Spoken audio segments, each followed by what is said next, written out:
To any individual or company that's running Facebook ads, I'm about to release my whole entire checklist on what I look at for my Facebook ads data to make decisions on an ad account, whether I'm dropping the spend or scaling an account or doing anything in between. It's very easy to get overwhelmed with all the data on Facebook, so this will be a very long and technical video, so don't forget to bookmark for later. But by the end of this, you guys should be easily able to make decisions on your ad account and scale your business to the next level. So let's get into it. To start off with, these are all the metrics that I look at on the ads manager when I'm making decisions. So don't forget to take a screenshot, go through all of these and make sure you have them on your data when you're looking through your Facebook ad account.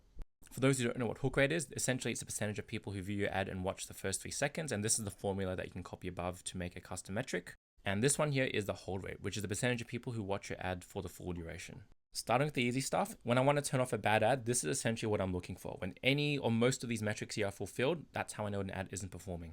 On the contrary, when you want to scale an ad account, this is essentially what I'm looking at. When we have most of the data here aligns or matches the following formulas, that's how you know it's a good time to begin scaling up your budget.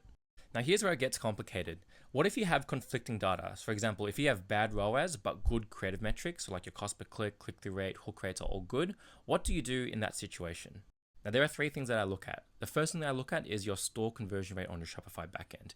If your website conversion rate is low, then this is a sign that your traffic is being lost on your site and it's not a problem with your ads.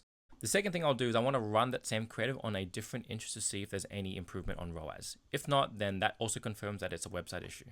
And the third thing is seasonality. Is it just a naturally low part of the year? So for example, November is a great month due to Black Friday, but usually in October or December, it's always going to be slow in the lead up. Now what happens on the flip side when you have good ROAS but bad creative metrics? Your cost per click is high, your hook rates are low. What do you do in that situation?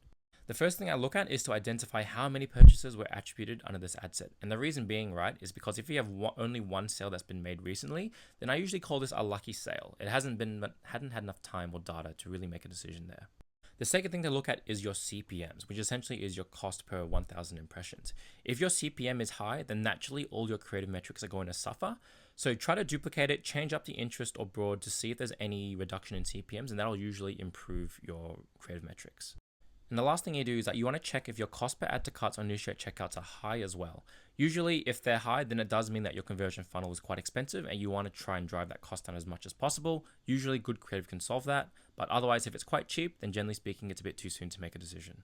A lot of the time for this, you need to give the algorithm more time to learn, and generally speaking, you'll have a lot more data to make a definitive decision.